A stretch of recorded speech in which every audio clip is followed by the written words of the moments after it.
나는 딱딱한 해골이지만 그분의 사랑 안에서 온전히 취해 있다.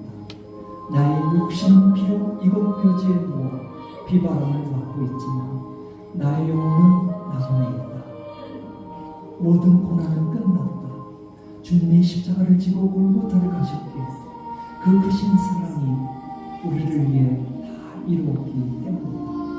그래서 우리가 갖고 있는 희망, 그 희망은 천국 본향에 대한 희망이야. 물론 다른 것도 많이 지금 얘기할 거야. 언제 그분이 재림할지 모르지만 재림하는 그분에게 우리도 희망을 또 두고 있죠. 이런 모든 것들이 우리가 이 힘든 세상에서도 힘있게 살아갈 수 있게 만드는 거죠. 본향이 우리를 기다리고 있기 때문에 우리가 죽음을 두려울 필요는 없어요. 우리가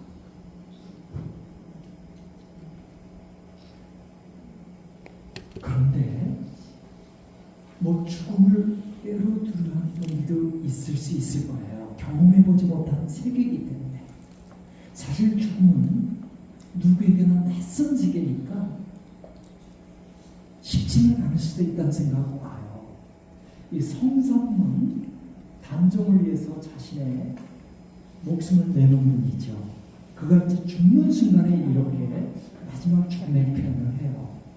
둥둥둥 북소리 사람의 목숨을 재촉하고 고개 돌려보니 해가 서산으로 저무는구나. 황천 가는 것 주막 하나 없다는데 오늘 밤 이 몸 머문 곳이 있을까? 그러니까 아무리 의롭게 살았다 하더라도 죽음 앞에서 불안한 것이겠죠. 그러니까 이렇게 이제 불안함이 그대로 드러나는 글을 썼던 것이죠. 그 샤르트르라는 인간이 있었습니다. 실존주의 철학자예요. 이 사람이 우리 신앙에도 많은 안 좋은 영향을 좀 미쳤던 사람인데 이 사람은 철저히 하느님을 부정하는 사람이야. 그 사람이 했던 말 중에 이런 말을 해요. 사람은 아무 연고 없이 태어나. 이거 완전히 다른 말이죠. 그냥. 우리는 그분 사랑 안에서 태어난 존재예요. 그리고 우리는 방랑자가 아니에요. 여기 보면 어찌할 바 모르며 살다가 아무 이유 없이 죽었다. 아니죠. 우리는 그분 사랑 안에서 살아가고 그분과 함께 살아가다가 이제 천국에서 그분 품에 안기거든요. 이제 완전히 딴 얘기하는 거죠. 그래서 이 사람이 좀 주장한 건 뭐냐면 실존보다 중요한 건 없다. 이 실존보다 중요한 건 없다. 이런 말을 해야죠. 그리고 이러한 실존이 또 죽음으로부터도 자유롭게 만든다. 이런 말을 그가 했던 거예요. 근데 저는 이런 사람들의 말을 안 믿어요. 뭔 말을 못해요. 젊어서. 이 사람은 나중에 나이 들어서 그냥 힘들어요. 그리고 한 달 만에 죽어요. 죽는 그 순간까지 자기 병명을 몰라요. 몰랐던 이유는 의사한테 물어보고 싶지 않아요. 의사가 얘기하려면 얘기하지 말라. 그 사실을 기자가 알게 돼요. 기자가.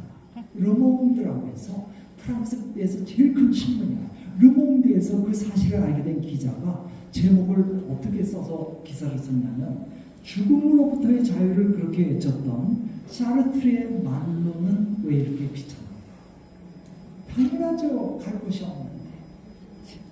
갈 곳이 없는데. 우리는 갈 곳이 있거든요. 그게 어디서 오는 거예요? 천국 본향에 대한 희망 때문에. 예.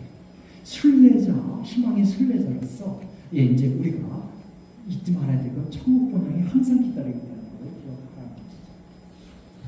바울가 얘기합니다. 우리가 현세만을 위하여 그리스도께 희망을 걸고 있다. 가장 불쌍한 사람인 것이다.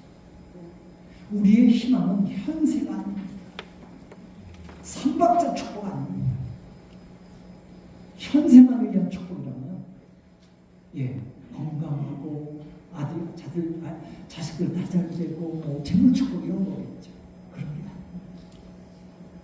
그러니까 희망의 순례자라고 얘기하는 도대체 희망이 뭐야? 여기 나오면 우리가 현세만을 위해서 희망을 갖는 게 아니다. 그렇다고 해서 이것이 천국에 대한 희망이니까 현실을 무시하자고 아니죠.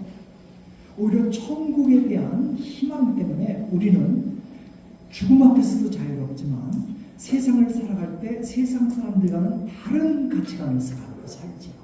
우리는 순례자의 가치관을 갖고 살아요. 이 희망 때문에 그런 거예요. 이 순례자의 가치관을 좀 설명할 건데요. 그 전에 잠시 죽음에 대한 두려움을 조금만 더 설명하려고 해요. 조금만 더요. 승화하십니다. 근데 우리 모두가 원하는 건 마지막 줄.